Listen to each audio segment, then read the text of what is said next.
All right, everyone, this is Pastor Chris Hewett with you again. This is the Hewett Family Podcast, episode number 42. Really exciting topic today, practical advice for pastors. I got my friend, Brother Tim Fellure, here with you today, and I will introduce him in a minute. If you will, go ahead and like, subscribe, and share, and so we can get this content out into the algorithm. We want to help folks and be a blessing to folks, and we'll be right back.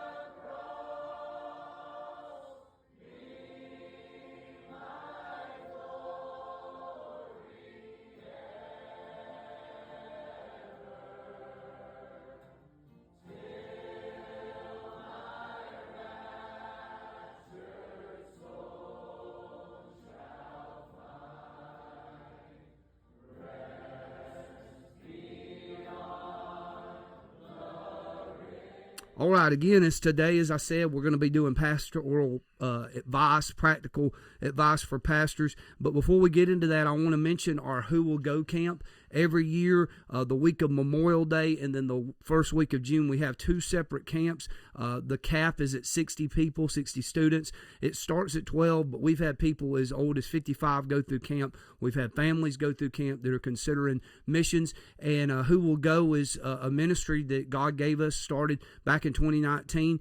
And it is simply to prepare people for missions. We promote missions to people, and we preach missions to people. And at camp, you're going to get introduced to different foods, different cultures, how to do cultural adaptation, language acquisition, medical, all sorts of fun stuff. And this year we're adding something. Brother Matt Stallman, some of our listeners remember Brother Matt being on the podcast, but Brother Matt Stallman for years has had a camp called Beyond Borders Boot Camp, and it is a next tier, a next level than our camp. And so they've not ran the traditional Beyond Borders camp in a few years, and we don't want that to go away. So what we're doing is we're running kind of a shadow camp behind the scenes of the 2 weeks of our camp, and we will have the Beyond Borders camp running as well. I believe there's only 20 slots for that, so you can go to whowillgo.org and you can sign up. I'll put some stuff in the description as well, and you can go on there and sign up for either one of those camps. But hurry,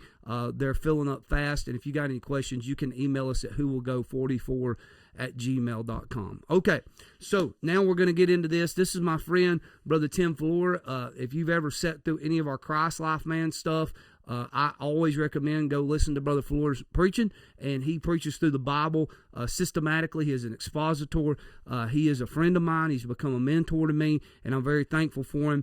And Brother Tim, would you just give a brief testimony about how you came to Christ and where you pastor and serve, if you don't mind? Sure, and appreciate the opportunity. Yes, sir. So thank you for the invitation. I was raised in a preacher's home. My dad was a pastor all of my life. And so this life is the only thing that I've ever known. I got saved when I was 7 years old, September 27, 1976. My dad was pastoring in Cantonment, Florida. And very simple, on a Thursday night, going to bed. First time I remember the Lord really getting a hold of my heart. Yes, sir. And just as a child, woke my parents up. They came in, explained the gospel. I can see it vividly in my mind as if it was yesterday. And that was the night that I trusted Christ as my Savior. And then watched night service 1978. I was 8 years old, and a man named Homer Smith was preaching. I've heard of Homer Smith. Bible Yes, Baptist sir. Church in Pace. Don Sessions was the Yes, pastor sir. back Yes, then. sir. And that was the night that I went forward and surrendered my life to preach. Wow. Just as a kid. And so that's basically how it started. Wow. So I did not know you were so young when you started preaching. My boy has, for a year, he talked to us about preaching. He even last year in March, preached a message, and we were just kind of letting him. He just wouldn't leave us alone about it. And now he's said that he has a call to preach. So I didn't know you were that young. And is that Brother Don Sessions, Brother Bo Wagner's father-in-law? Yes. Okay. Yep. I did not know that connection. That's amazing. Tell us a little bit about your church and how long you've been there, if you don't mind. So Victory Baptist Church in Milton, I have been pastor. May will be 32 years. 32. I've been pastor there. Yeah. I was there 2 years before that, representing the Bible printing ministry, Victory Baptist Press. And then when our pastor passed away, stepped in as pastor. And so if I make it to May, 32 years. And how old were you when you started pastoring? So what was I, 24? I'm 56 now, so yes, sir. Do the math. I think that's 24. Yes, sir. Yeah. That's wonderful. Well, I've never done this before, so I'm trying something new. And you told me not to do anything hard, but this part isn't hard. I want to just shoot some rapid fire questions, and then we'll get into the meat of the episode. Okay. What is your favorite character other than Jesus in the Bible, and why? Probably my favorite character in the Bible would be Peter. Okay. Because I identify with Peter a lot. Yes, sir. Yeah. Peter has foot and mouth syndrome. I get that as well. Yeah. The next one, what is your favorite book of the Bible and why? If you're going to preach through it. My favorite book of the Bible is whatever book I'm preaching through. I've heard you say that before. Because you're in it every day. Yes, sir. So right now I'm in the book of Romans. Yes, sir. Is where I'm at, preaching through Romans on Sunday morning. And so every morning when you get up, you're in Romans. Yes, sir. You know, and so that's my favorite book right now. Yes, sir. Yeah, I love the Gospel of John. Yes, sir. Preach through it. But yeah, right now it would be Romans. So my habit right now, I will listen to an audiobook in the gym or when I'm driving. You know, we do a lot of driving, so I'm trying to redeem the time. So in between audiobooks, before I start another one, I like binge listen your series on John. So I've listened through Matthew, and now I'm on John. Matthew is phenomenal, and Matthew's a very not much of a Gentile book, and I think a lot of people misinterpret it. I just enjoyed that, but John has just been a great help, and I've talked to you about that. I love it. I'm going through Revelation on Wednesday night. Are you really? I'm about to start Revelation. Are you? Yes, sir. I'm trying to finish it. So I'm in the Millennial Kingdom right now, and there's a challenge of not wanting to go too fast, but not too deep. That's right. Okay. How do you cover the Millennial Kingdom in 1 week? Yes, sir. 2 weeks. How do you do that? And so I've struggled myself with it. For one thing, the continuity of being gone, coming back. Yes, sir. Doing it on Wednesday nights. I understand. So I've struggled with that. But I enjoy prophecy. Yes, sir. I've enjoyed it. I don't know if the church has as much or not. I can't tell. I think there is not a book that I've been asked to preach more than Revelation since I became pastor. Yeah. And I think it's because people want the sensational. And then when we just give them what the Bible says, I don't think it's as, we're not Tim LaHaye. We're not John Hagee. We're not, pulling rabbits out of hats. We're just preaching what the Bible says. Have you found yourself going back and forth to Ezekiel and Daniel a lot in that? When I started Revelation, I told them that I was going to use Revelation as my base. Okay. But where Revelation does not cover, I'm going to step out. Rapture passages. Yes, sir. Even now, Millennial Kingdom. So I've gone back to Ezekiel 40 to 48. We've covered Daniel 9. So I have gone back and forth. I don't know if it was the best strategy, to be honest with you. I don't know how you do Revelation without covering those gaps, But to your point, I do think that a lot of people are interested in prophecy, but they're interested in right now. What's happening right now? Newspaper exegesis. Yes, sir. Explain to me how the war in Iran is in the Bible. Where is America in prophecy? Okay, but when you just take Scripture, passage after passage after passage, and deal with it that way, I think that it's not as sensational as John Hagee or Tim LaHaye would make it, and that's a challenge. Yes, sir. I don't think it's been so much a challenge in our church because we're used to Bible preaching, line upon line, precept upon precept, but for the general populace, I do think it is a challenge. So I have a principle for our people. If you're watching this, the folks at Ridge Road, don't listen to Brother Fellure's series on Revelation because I'm about to go through it. You don't have to worry about it because I'm probably going to take it down. Are you really? I probably am. Well, I better listen to it before you take it down. All right, last rapid fire question: who's your favorite writer that you like to read after? Oh man, it depends on what you're reading. Okay, religious or non-religious? Religious. You can do both. I would love to hear both. It depends on what you're reading after. I don't have a favorite author that I just read everything. But some men have strong suits on different things. They do. I love to read history. Yes, sir. I'm on a journey right now reading presidential biographies. Okay. Trying to read a biography of each one. Yes, sir. And just finished up James Monroe. Okay. And so I enjoy doing that. But I don't have a favorite author. It just depends on what I'm studying. So I love history, and I want to look this up, and you may have read this, Washington by Ron Chernow. Chernow. Yes, sir, Chernow. That is a phenomenal book, and if you're watching and you've never read that, I highly recommend that book. I'm actually, you're gonna laugh at me. I like to take cults or false religions and stuff like that and dissect them. Yeah. And right now I have circled back around to Mormonism. Okay. And so I am reading a book by a man named John G. Turner. Well, I just finished the book on Joseph Smith, and it is a historical viewpoint. He is not anti-Mormon. He's not pro-Mormon. Yeah. He is just a historian that wrote a book, because a lot of times when you're reading those kind of figures, it's skewed, right? So I'm reading these books. Now I'm on Brigham Young. So I'm kind of getting that foundation of Mormonism and their ideology and stuff. It's a mess. It's a mess, sure. But it's feeding me. You mentioned different authors for different things. Have you read Ed Vallow on Revelation? Do you have him on Revelation? I do not. Okay, I'll show it to you after we get done. It's phenomenal. It's a 3-part series, and I think it's in reprint now, but it's phenomenal. Okay. Of course, you're at the end now. I'm sorry. I had the regular resources for Revelation. This is my third time going through Revelation. Okay. Yes, sir. So I really didn't do a whole lot of reading this time around. I've got the standard commentaries. Yes, sir. But this time around, I really didn't. Yes, sir. Have you now, because we got Brother James Jones in our movement, Brother Bo obviously is writing some phenomenal stuff. Brother James Knox. Have you ever thought about putting stuff into print as far as commentary? I have, and I have. So it's my pattern to write everything out in manuscript. Yes, sir. I was an English major in college, so I write everything out in full manuscript. I don't take it to the pulpit, but that's what I've always done. So I have thousands, all of those series. Everything is full manuscript. Wow. Okay. Now, it would have to be edited to be in book form. Yes, sir. So I could go back to a lot of books and sermon series, and I've thought about doing that. I don't know if the juice is worth the squeeze in doing it.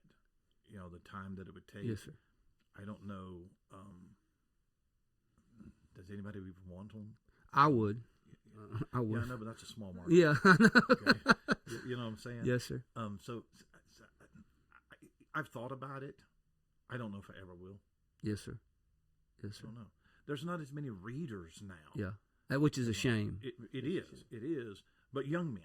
Yes, sir. Young preachers. Okay, I don't know that they're reading like you and I did when we were starting out. Yes, sir. We devoured books. Yes, sir. We devoured studying. So and everything's on the internet. It is. So I don't know. It is. I'll say this, because I am a young pastor. I'm not 40 yet. I can't count myself as a young pastor still, and I'm new in the pastoral ministry. I went years with not being able to get all my books. Right. I like a book in hand. I'm weird. I write stuff down still. I mean, you can look at my Bible. All of my outlines are wrote in my Bible. But I wish we could get more young men back to reading more. And like Brother Bo is actively writing, right? And he's in meetings, and I think being in those meetings and people seeing that and hearing the preaching, I think there would be a market if you did do it. And I know Chris Simpson's writing some stuff now too. Yes, sir. Okay. He's writing some stuff now too. So and Brother Gravely and him are doing some stuff together. They both had a Mighty Men series. And I think they're combining both of those. Maybe I shouldn't be letting the cat out of the bag, but they're combining both of those and doing a work. So.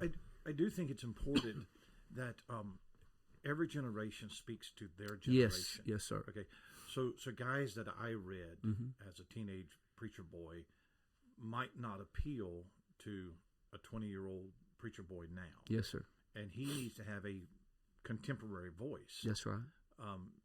Even on issues, to take King James Bible, there's plenty of material out there Yes, sir. on it, but to have somebody in their generation to speak to that issue, I do think is important. Yes, sir. So men like Chris Simpson, yourself, even, you ought to do some writing. Yes, sir. And see, and my thing is, I don't do the manuscript stuff, and I wish I worked that way. I skeletal outline.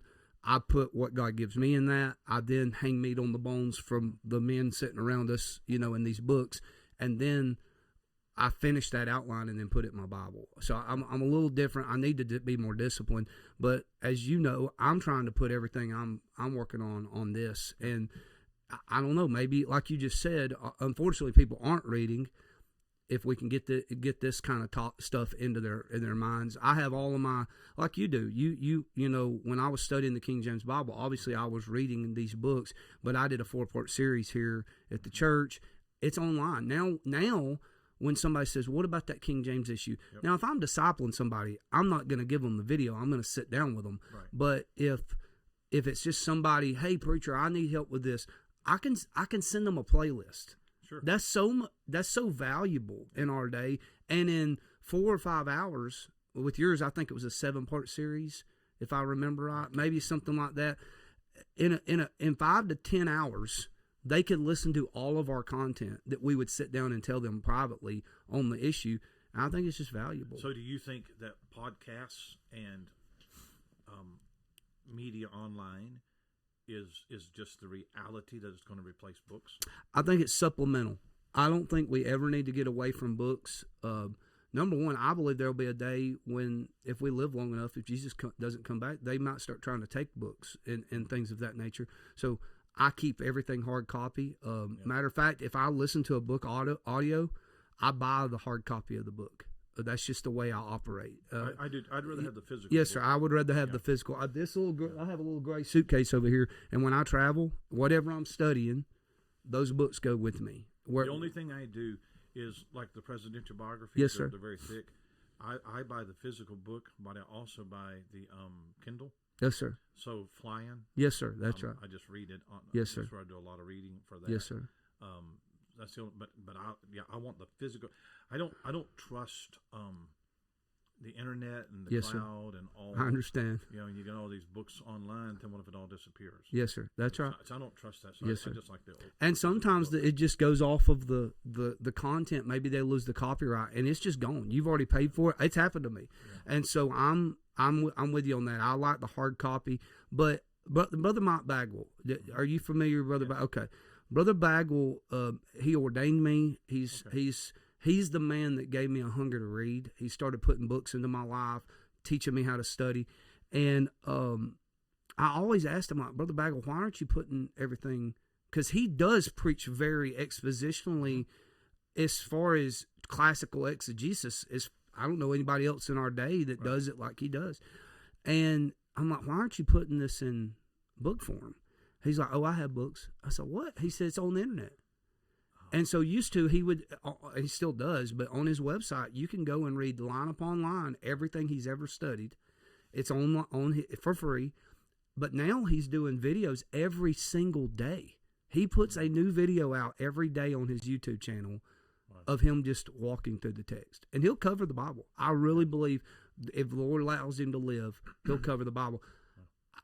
Does that mean we never need to do books again? No, I think we need books, but I think this is a supplementation of that. So too. I think it is. But all right, Brother Tim,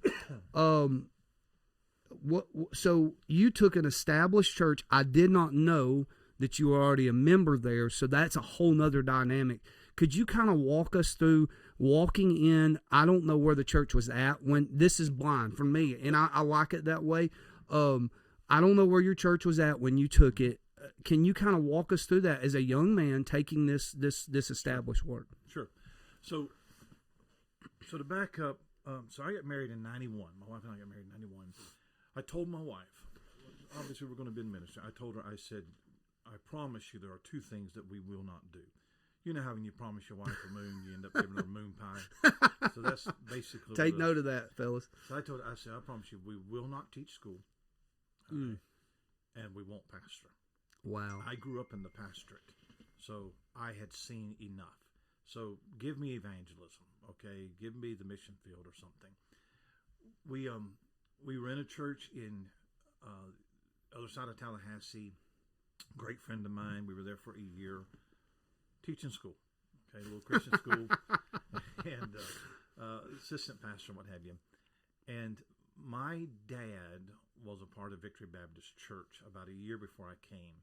He knew the founding pastor, Tom Woodward, and Tom Woodward had been there 18 years. He had started the printing ministry, very small church, very small printing ministry. Dad was on the road in evangelism, trying to raise some support, some awareness for that ministry, get it off the ground financially. And we were in a situation that we needed to change pretty quick.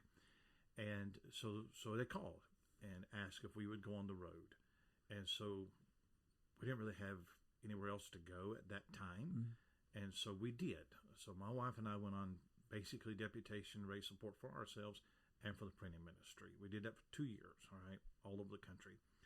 And about the time, that was 92, that we joined the church and went on the road, Brother Woodward found out that he had cancer. Oh, wow. Okay. Fought it for 2 years. Asked me to come and be his assistant. I was not interested. I didn't feel like that was my call. And so it got bad. The last 6 months of his life, he was pretty much bedridden. So he dictated a letter to the church May 8th, 1994, that said, I'm going to lose this battle, and you need to think about the future of the church. Somebody that could pastor the church but has a heart for the printing ministry. Wow. So he said, I recommend you call Tim Fellure as interim pastor for as long as I live. And then when I pass away, he would just step in as pastor. He was trying to set that up. Wow. Okay. We were in Grand Prairie, Texas, in a meeting. 2 men called me on a Sunday night and said, this is what we have voted on. Okay. Well, thanks for letting me know. What do you do? Okay, that's what my pastor has said. Yes, sir. I strongly believe in pastoral authority. The Lord has a way of changing your heart. And so I said, I'll take it. And I remember, give me 2 or 3 months, finish out the summer. I'll cancel the rest of the calendar, be home by the end of summer. That was on a Sunday night. He died on Wednesday. Whoa. He died on Wednesday. We got in our car on Thursday, drove home. I preached his funeral on Saturday, stepped in Sunday. Wow. As pastor. So from Sunday to Sunday is how that transition took place. I don't know if I would have ever taken the church if it had not happened like the way that, he laid it the out. way it was laid out. Scared to death, but you just knew that this was the Lord's next step. And so that's how it became. Yeah. Well, and like, I think a lot of, and I'm not being critical, but I think a lot of men, they live out, the 50 years of ministry or whatever. They do not think about the next man, and it puts the church in turmoil. And this brother had enough wisdom to, it sounds like he had a lot of wisdom to just set the things in order. We see it. We're seeing it all over the country. Yes, sir. Where there's no, for lack of a better term, a succession plan. And I know a pastor just contacted us just a couple of weeks ago. Good man, pastor of a good church, health problems. He has to step down. And so they contact us. Do you know of a young man? Do you know somebody that could come in and could take this church? Because that's been their baby for the last 30, 40 years. They gave their life to it. Yes, sir. And where is the young man that you can trust? Yes, sir. And I may even get to this point too, where when you've given your life to something for all of these years, how do you let it go? How when you've been a pastor for 30, 40 years, how do you all of a sudden not be a pastor? Yes, sir. And so there are a lot of men, not being critical at all, that get to that point, but it's hard to let go. Yes, sir. Either you don't know what you're going to do, or you don't know that you have somebody that you can trust. Okay. Yes, sir. And so it becomes. But 2 Kings 2, Elijah and Elisha passing the mantle on. I've preached this years ago. Every ministry has an expiration point. Elijah said, "Come, it's time to step down." But every Elijah wishes, he hopes for an Elisha. Yes, sir. Somebody that would come alongside of me and it would continue this ministry on. I think in our Independent Baptist movement, we are woefully inadequate in how to transition. Yes, sir.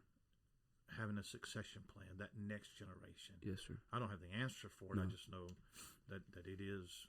It is an a problem. Yeah. Yes, sir. So a couple things. I heard an older pastor years ago. He said, because you were talking about identity, right? Mm-hmm. What else is there to do? I've been doing this for 40, 50 years, which is admirable. I'm not, that's amazing. What else do I do? Well, this older pastor who had been in the pastorate for 45 years, he said, I don't have my identity in pastor, and I have my identity in Christ. And I thought that was very profound, Sure. And he said that's what helped him, Mm-hmm. right? But do you think there's just a fear of, I bring this other man in, then I'm gonna, I don't know how to even say it, like he's just gonna take over if I bring a man in to train? Do you think that's a fear that people have? I think every situation is different. Yeah. It could be in a lot of cases, especially if you bring a guy in that the church doesn't know and that you don't really know. Yeah. Bringing an outsider in, Mm-hmm. you don't really know. Even in calling a pastor, our candidates, the way that we candidate, it's no good either. It's not. I mean, you bring somebody, you look at resumes. You bring a guy in, you like him, look at his family, his kids, not tearing the place up. He preaches 3 of his best sermons, and based on that, you're going to call this man to be your pastor. Man, You really don't know what That's you're right. getting. Okay, that's right. and so I'm sure there are a lot of men that Are fearful. And you and I know cases where it backfired. Yes, sir. Yeah. So the biblical model, like with Joshua and Moses, with Jesus and the disciples, we could go on and on. You already mentioned Elijah and Elisha. Is that having that man with you for a while and allowing him, like you were there in the church. The people knew you. This wasn't a shock. Right. This wasn't the situation was a shock of how it happened, but you weren't a shock to them. But something I appreciate about Brother Gravely is he's always got a man he's training up. He may not stay forever, but I also think that's why he sent so many men out. Is because you train a man up, and eventually he's ready to be the man. Yeah. So you send him out to do something somewhere else. Yeah. Do you remember how many people were in the church when you took it, and what were those first 3 or 4 years like? Just the growing pains, getting used to each other. What was that like? We had 19 people my first Sunday. Oh wow, okay. Yeah. The church had probably never been 50 or 60 people, but 2 years of Brother Woodward being sick. Yes, sir. Not able to pastor the church. And so the church, I think, had declined quite a bit. And then when I took the church immediately started to grow. And it wasn't because I had come. I think it was just anybody had come. Anybody had come. We could have church life and get started. And, of course, to my saving grace, I had my dad there. Yes, sir. Okay, Dad was already on staff. And when I took the church, I asked Dad, I said, let me focus on trying to build the church. You take the printing ministry and try to build it. And that's what we've done to this day. Yes, sir. My dad runs Victory Baptist Press, lock, stock, and barrel. I pastor the church. Of course, the ministry is under the church, so I have veto power.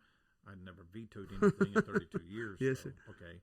And so I had a little bit of a leg up in that I had Dad in my corner, and I had enough sense that I had some older preachers.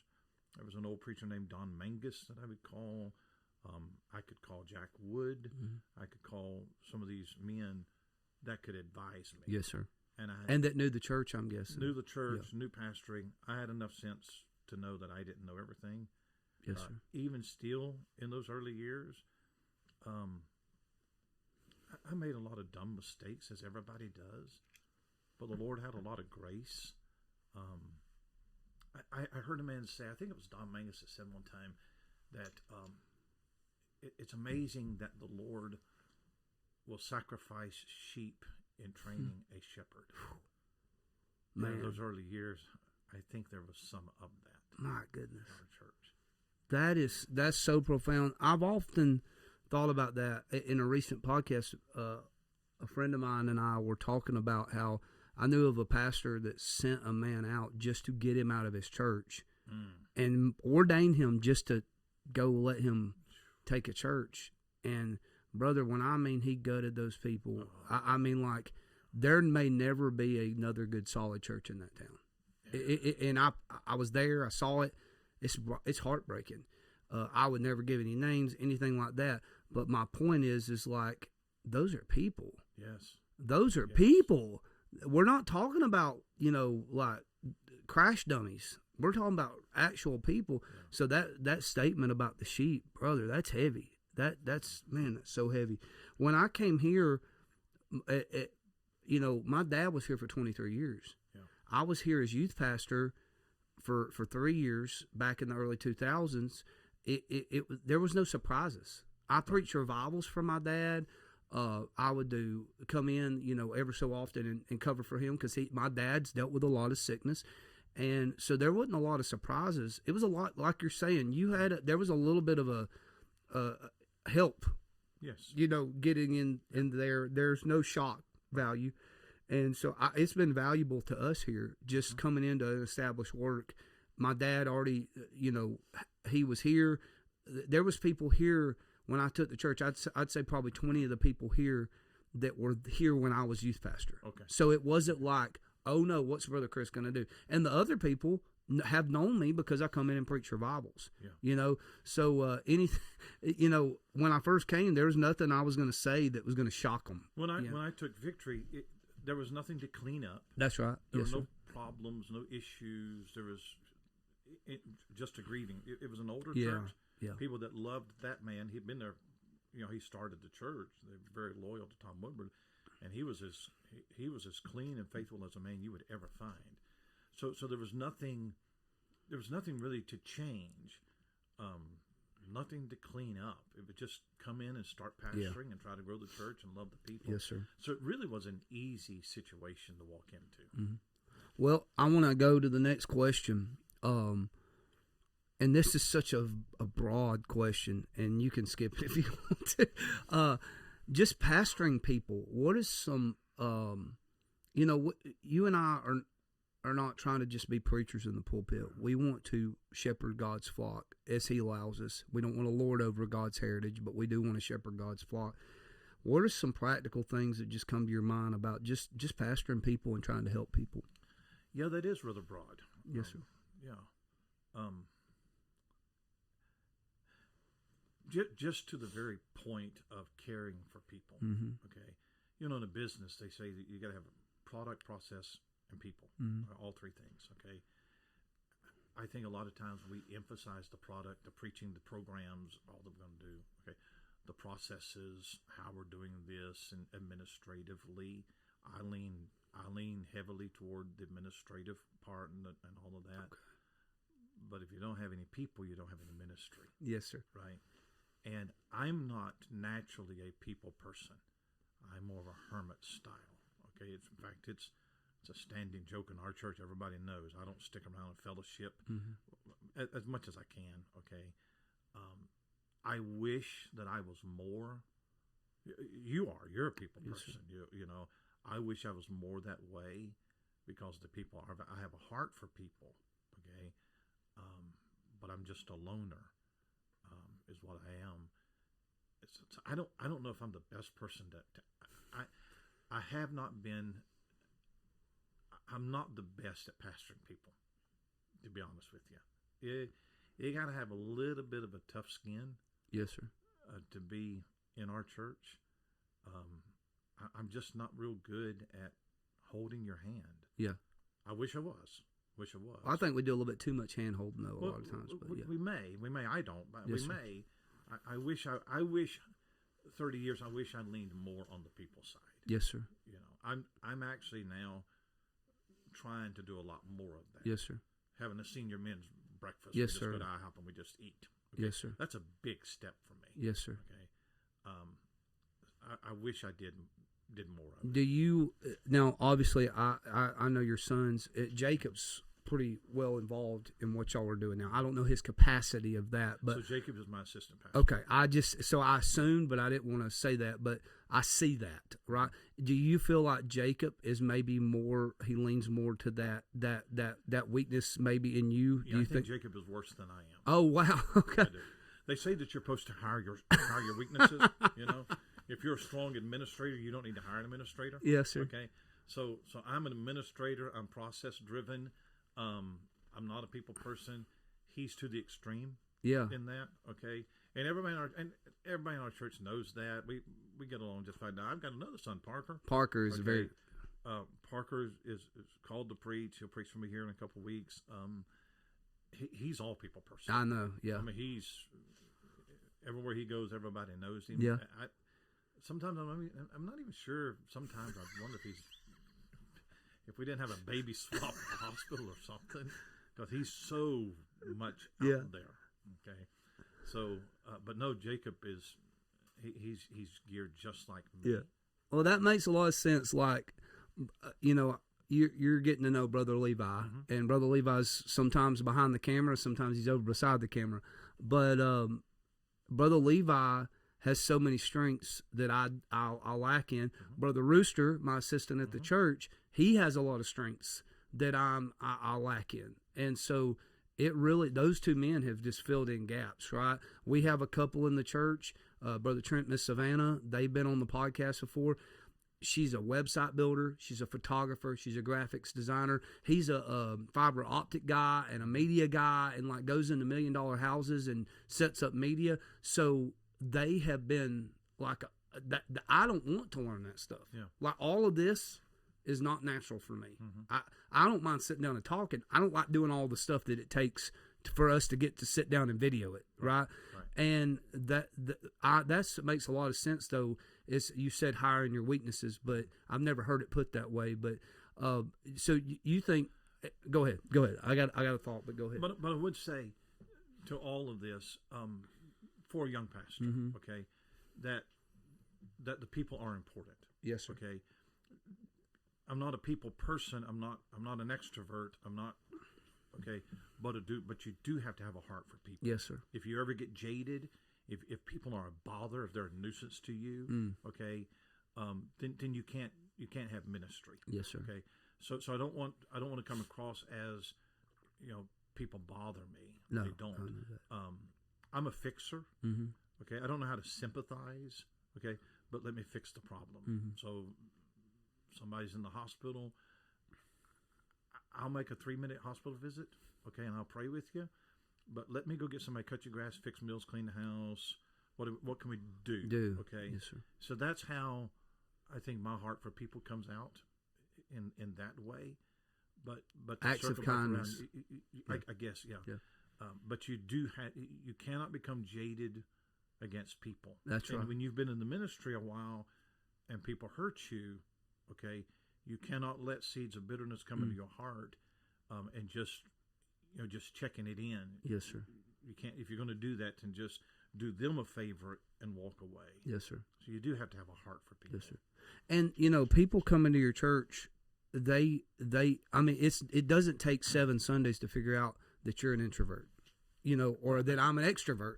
Either way, and so I think a lot of people will overlook flaws in a pastor, not flaws, but characteristics of a pastor that may not appeal to everybody. I think they'll overlook it sometimes for the preaching, because people are looking for Bible preaching right now, and they're not getting it a lot of places. And we keep having people come here just saying that, like, you just tell us what the Bible says, and that's, I think they'll overlook, because there's a lot an extrovert. See, where you get to hide something.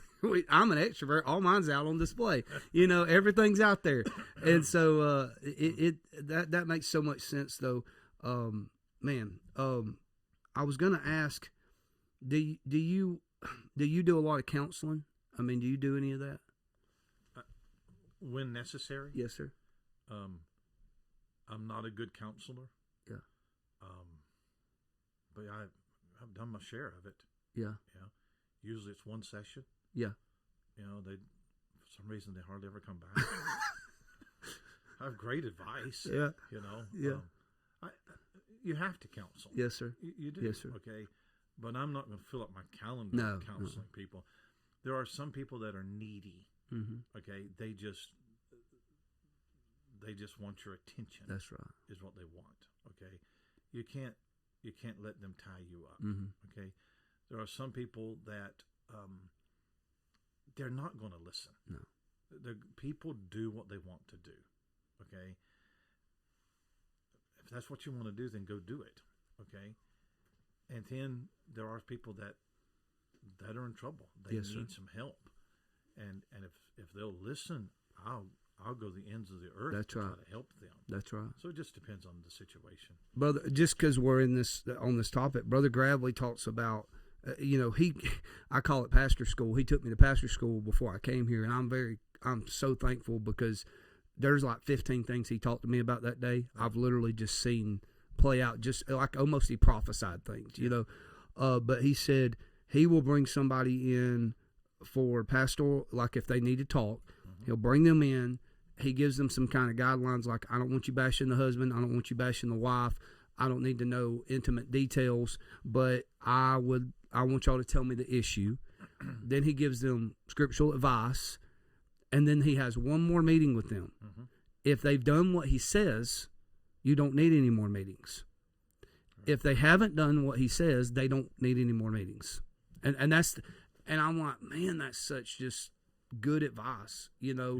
And not to say people don't need follow-up. Somebody's dealing with death of a child or something. We know that. That's not, please don't think, if you're listening, please don't think we're being harsh on that. That's not what we're talking about. If you're dealing with trauma, if you're dealing with situations like that, it's a whole different ballgame. We're just talking about people, like you said, they will try to just latch onto you and hold on all the time, and that's not practical for the people or the pastor. So, you raised a family, and with the exception of Parker, you've raised some really good kids. Yeah. No, I'm just kidding. I hope he watches this. I've been wanting to use that line. I'm sorry, Parker. You've raised a family in the pastorate. I'm guessing y'all probably didn't have kids when you took the church, or no. So, would you just talk to us, because a lot of the folks that watch this, the age dynamic is just that middle of life that's raising kids right now. Would you just talk to us about that, what it was like, and maybe some things you enjoyed doing or wish you would change, stuff like that? So my twins, Jacob and Megan, are 30, I think.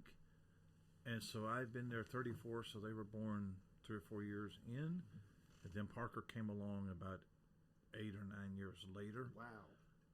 So that's what we have. The ministry can be a landmine, and we see a lot of kids grow up in it and then want to have nothing to do with it. Yes, sir. Okay.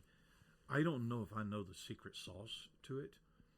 I know that and we were not perfect parents by any means at all. Okay. So I would never write a book on how to raise children.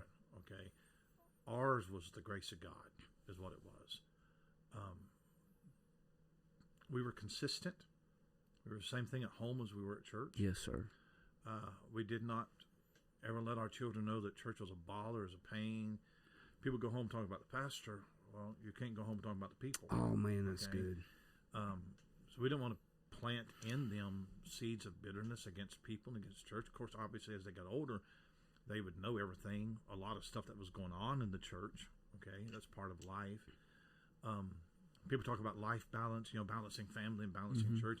I don't know if we knew how to do that.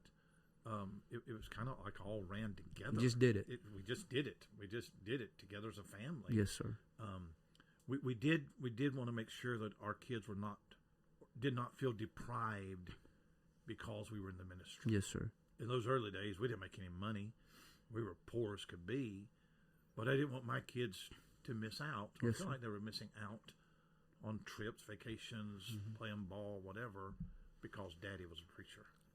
So yes, all sir. of those things that the devil uses to put bitterness in the heart, we didn't know it then, but we tried to protect our kids against that. You mentioned ball, and I know this can be everybody. We believe in soul liberty of the believer, right? Okay. Okay. But me and a friend literally yesterday were talking about his little boy wanting to maybe play ball. Uh-huh.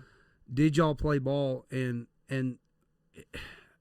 very rarely do you see people get into ball and it be, how do you say it, moderate.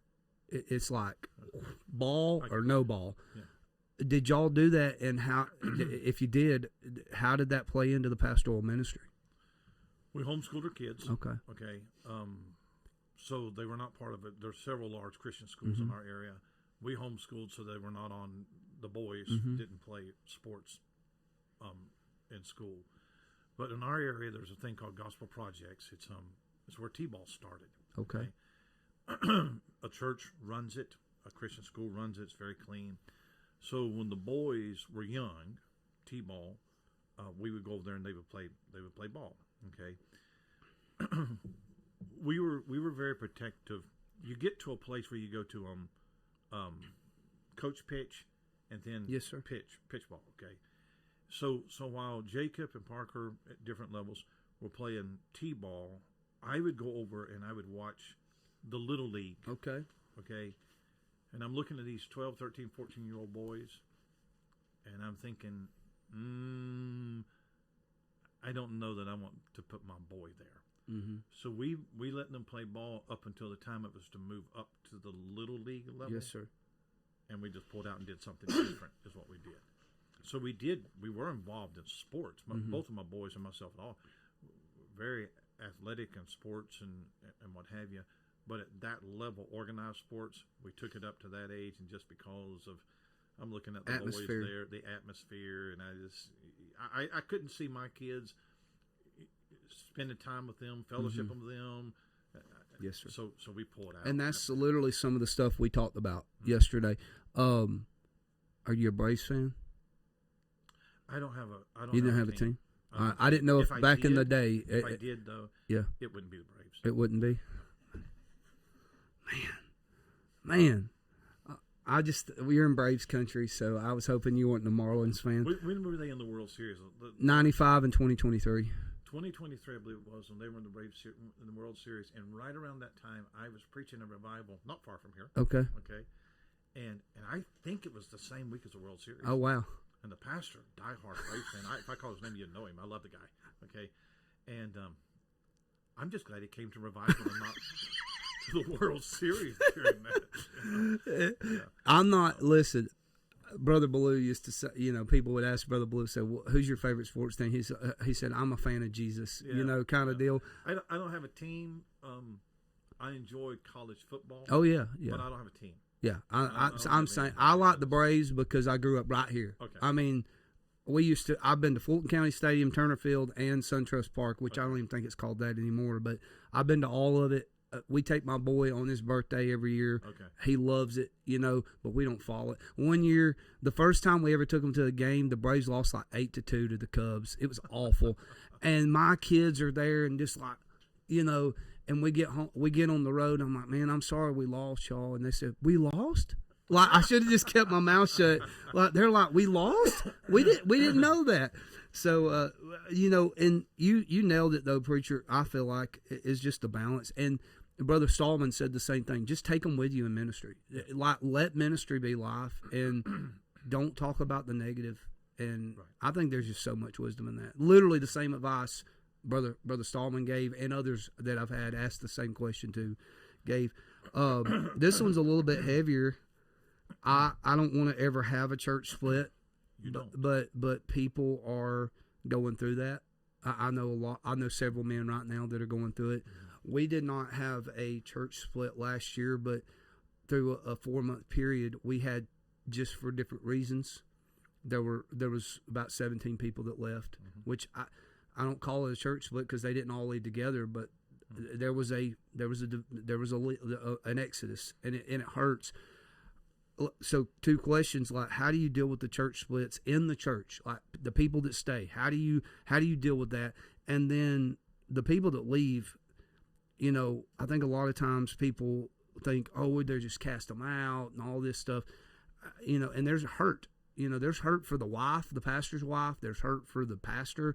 How do you deal with those things, or how have you dealt with those things?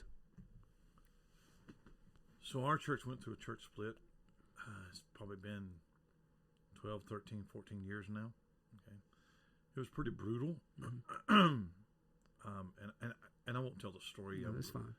I had to let someone go.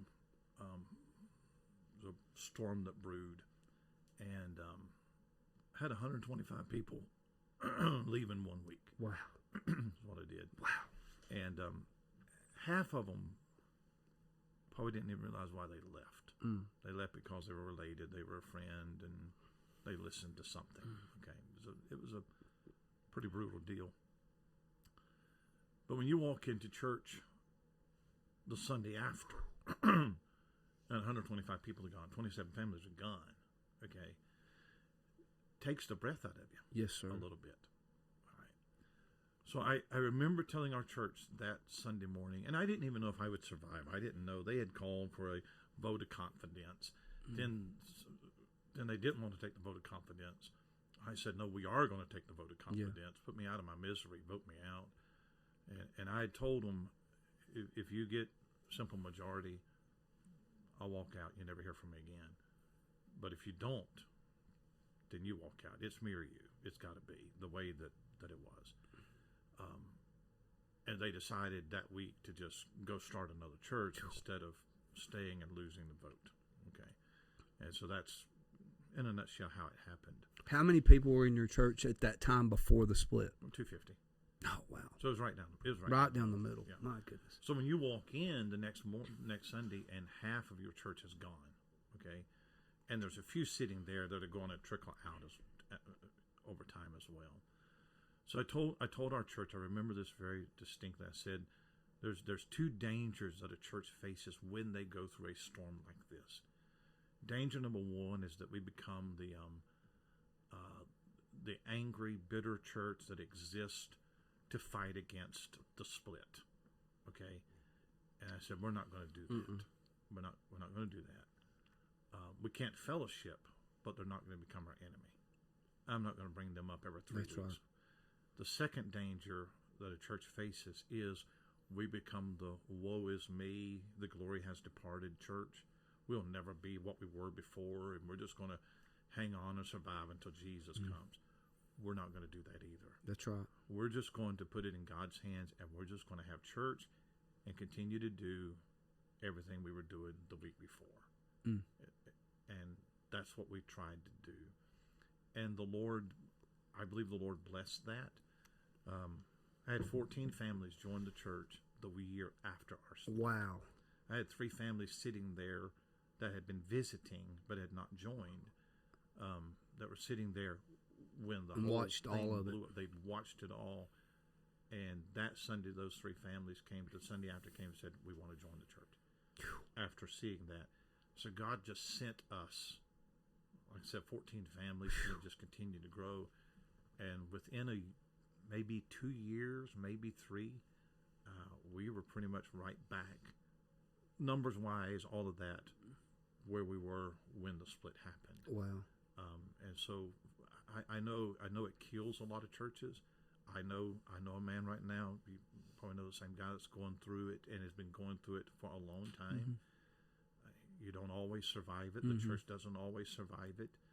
But for some reason, by the grace of God, it did for us.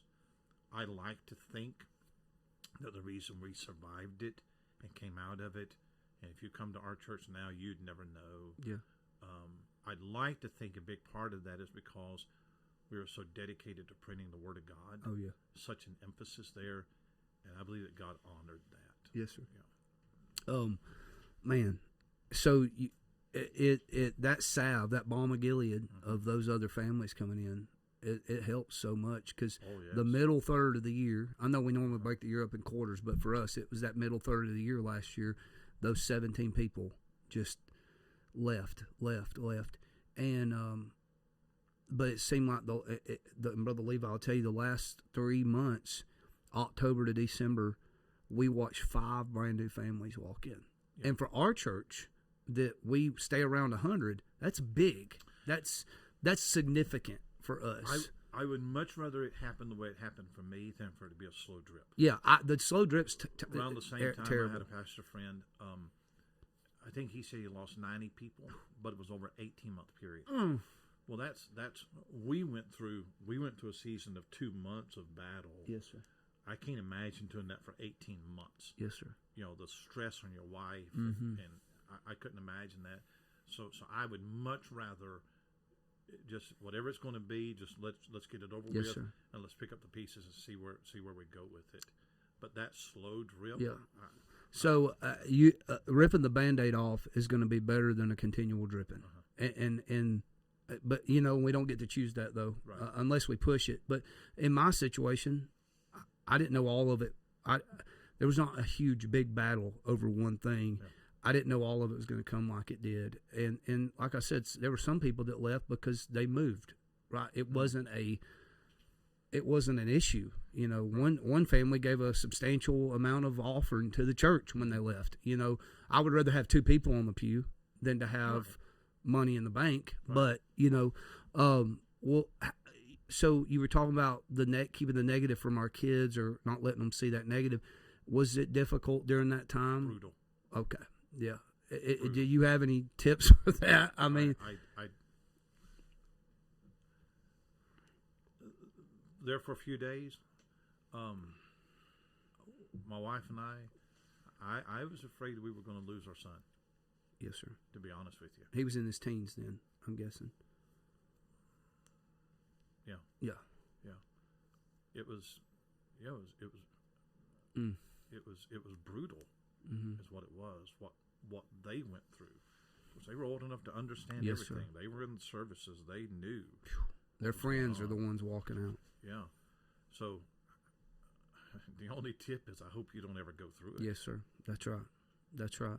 And, you know, if we were just coasting and allowing everything to happen and go on, we probably wouldn't never have a split like that.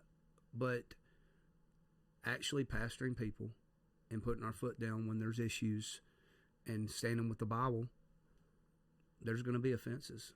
But woe unto him by whom the offense come. Yeah. What is, and I don't want to end on a negative note because that was, you know, what is your favorite part?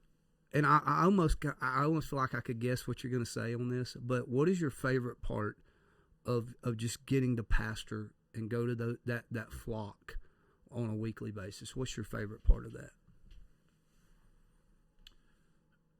I love preaching. I love teaching.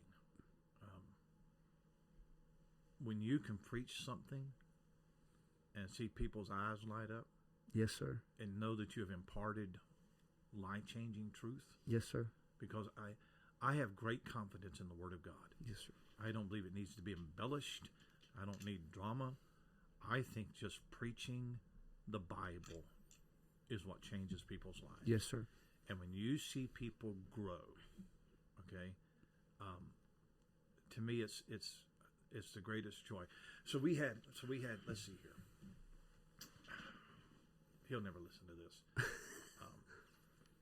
So we had a guy come into church, okay, and had earrings. Yes, sir. The holes, The where you put gauges. whatever Yes, you sir. call it in there. Okay, started coming to church. Another guy in our church brought him, and got saved. And I wouldn't let him join church with those earrings. Okay, with those rings, whatever they are. And I never had the liberty to bring it up to him. Mm-hmm. Okay, just the door never opened. I remember one time in the foyer. Walking up to say, "Hey, man, tell me about that. If you took that out, would that ever heal? Would it ever grow up?" And so we talked about it a little bit. But again, I didn't have the liberty to say, you testimony-wise, all this stuff. Just let the Lord work on him. And about a week or two after that, I noticed he walked in, and they were all gone. All of his piercings were gone, and never put them back in. Yes, sir. And that's been a year. Yes, sir. He comes every Sunday, and they're all gone. And it wasn't me that told him. That's right. I don't know that I ever preached against it, to be honest with you, while he was sitting there. But somebody told him. Yes, sir. And I believe it's the Holy Spirit. So it's I a love little that. thing. But when you see that in people, Yes, sir. and you see them, when you see young people here, Yes, sir. when you see them on fire, they want to be here, Yes, sir. and you feel like that is fruit to your ministry, I think that is great joy. Oh, John, I have no greater joy than that my children walk in Absolutely. truth. If you don't have that, I assumed that was what you were going to say. That's my heart. You know, what 2 years ago we had a young man get saved. He had a ponytail. Awesome story. I went into a smoothie shop in town one day after a haircut. I gave a lady a track. This lady, you know, she's sloppy agape, you know, kind of lady. She ran the place. I gave her my this is my story track. Well, after I left, apparently she gave the track to a young lady that worked there. I had no contact with this young lady. The next morning was Sunday. This young couple walks in the back hallway. We had all kind of visitors. I said, "Are you here?" In a baptism that morning. I'm like, "Are you here with one of the family?" No. And she said, "You gave me this," and she had the track. She said, "You gave my boss this yesterday." I'm like, "Whoa!" So which is super cool. Yeah. That morning, her husband gets saved, right? and that afternoon or after service, I sit down and I talk with her, right? And she's like, you know, I don't really know. I want to think about this. Well, that night, she got saved, right? Yeah. It was just wonderful. Well, 2 weeks later, he's sitting on the altar with me after church. "Preacher, I think God's calling me to preach." And he's got a ponytail, you know, and which I baptized him. You know, I don't I baptized him, but he wasn't a member of the church or anything yet.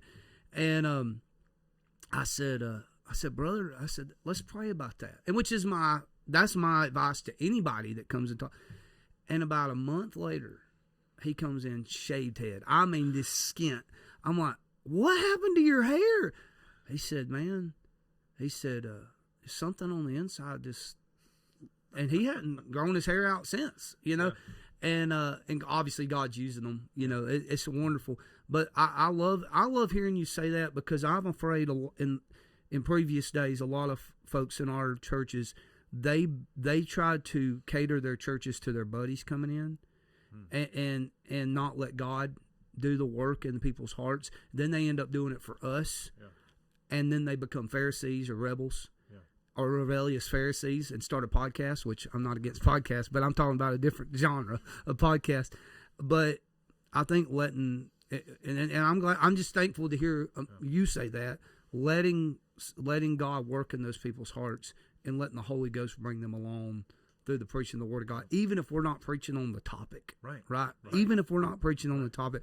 We had a young atheist get saved, and her husband had gotten saved, and they're here, and like he talks to me about, like, he would say a cuss word after he got saved, and he's like, "What?"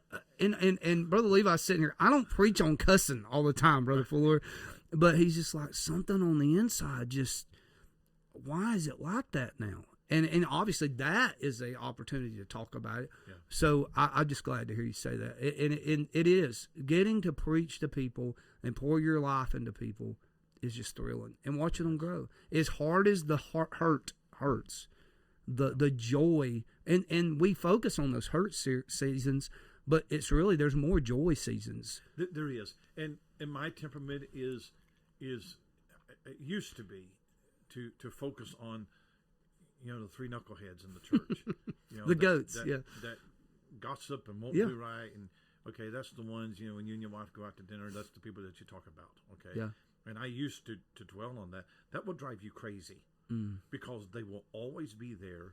They're not going to change, and it's just is you love them where they are, but realize I probably can't help you, okay, but for everybody sitting there like that, there's 10 others that actually are faithful, like little baby birds, that want to live for God, that do love you, and if you could focus on them, that's and good. The people that you can't help, it helps you maintain some sanity and some peace in the ministry. Yes, sir. So, man, that's so good. Well, preacher, thank you for being on with us. As an introvert, I'm sure you just love having a camera and a microphone in your face, but I really do. I appreciate it. I want to share this, and I just want to tell you thank you for pouring into my wife and I's life. You know, nobody knows this, but there's been times at Jubilee at our home church that you've left love offerings, and you brought us gift cards, and it just means the world to us. And we we count you as a great mentor. We listen to you on a weekly basis, and you've made a big impact in our lives. And I just want to say that publicly. So thank you, brother. I love you, brother Chris. I love you too, brother. You pray for us, and we'll be back next week, Lord willing. Brother Chris Simpson is going to be coming on soon. We're going to be talking about advice to young preachers. Me and Brother Chris both surrendered. I was 12. I think Brother Chris was 9. He's always done everything before I did. He's lost his hair before me too. So there you go. I'm on my way. I'm going that way, as you can tell. But you be looking out for that and share this. Get it out there, and we'll see you next time. God bless you.